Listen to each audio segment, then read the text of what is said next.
ನಿನಗೆ ಎದ್ದ ಬೀಳಲಿ, ಸರ್ವ ಜನರು ನಿನ್ನಲ್ಲಿ ಬಂದು ಸೇರಲಿ, ಸರ್ವ ಜನರು ನಿನ್ನಲ್ಲಿ ಬಂದು ಸೇರಲಿ.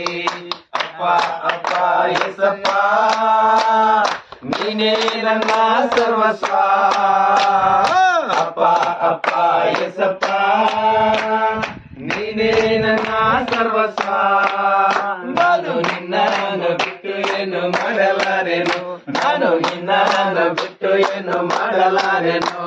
ನಡೆಯಿಂದಾಗಲಿ ನನ್ನ ನುಡಿಯಿಂದಾಗಲಿ ನಿನ್ನ ನಾಮ ಒಂದೇ ಮಹಿಮೆ ಹೊಂದಲಿ, ನನ್ನ ನುಡಿಯಿಂದಾಗಲಿ ನನ್ನ ನುಡಿಯಿಂದಾಗಲಿ ನಿನ್ನ ನಾಮ ಒಂದೇ ಮಹಿಮೆ ಹೊಂದಲಿ. ನನ್ನ ಸರ್ವಾಂಗಗಳು ನಿನ್ನ ಸ್ತುತಿ ಮಾಡಲಿ, ನನ್ನ ಸರ್ವಾಂಗಗಳು ನಿನ್ನ ಸ್ತುತಿ ಮಾಡಲಿ. ಅಪ್ಪ ಅಪ್ಪ ಏಸಪ್ಪ ನೀನೇ